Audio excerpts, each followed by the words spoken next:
All right, hello Darren and welcome to Decoration and Design. Hi, thanks for having me here. Fantastic. So excited to be here. Great. You've had an amazing time with your career and getting exposure in all forms of media from print to television. But you mentioned today that this can also be a double-edged sword. Why? Isn't any publicity good publicity? No, absolutely not.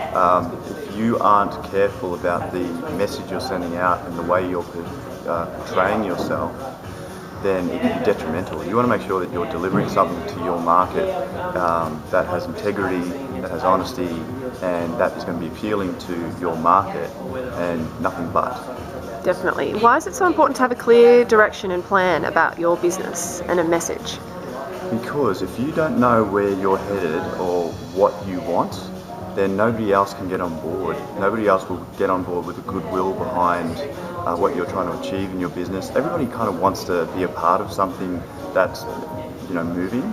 And so if you have a clear vision and you know what you want, people will want to help you with it. And that's a really, really great part of having control and a vision. Because you've been termed a mood maker in Bell magazine. What does that mean to you as a designer? Well, what it means from a PR point of view is fantastic. It's an alignment with Bell, which is a brilliant brand. It's a great, prestigious brand to be aligned to. So that, as a starting point, is fantastic. Being called a mood maker, it's fantastic.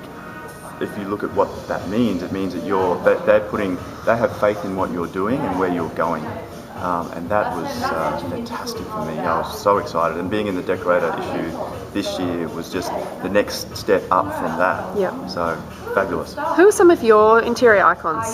So I'm sure a lot of people here today really admire your work. Who do you most admire? Or do you look to other people? Or? You know what? His name is Christian Liag, but it's a French name and I can never pronounce it properly, so I get embarrassed when I say it. He's probably the designer that I admire the most. Thomas Hamill runs the most amazing studio and he's an inspiration. Greg Natali is a very successful designer and I really appreciate how he PRs himself as well. There are a lot of really talented people in the country, and it's helping each other and looking up to them and seeing what they're doing that helps me move forward.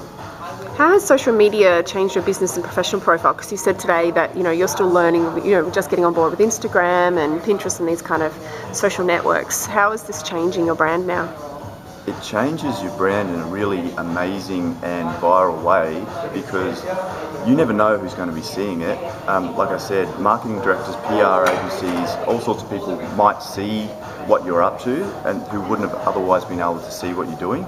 And then they think, oh, that's interesting that he's doing this. I could get him to do that. And it leads to other opportunities. Social media is a really great, organic, viral way to generate interest. Fantastic. Thank you for your time, Darren. You're welcome. Thank you for having me.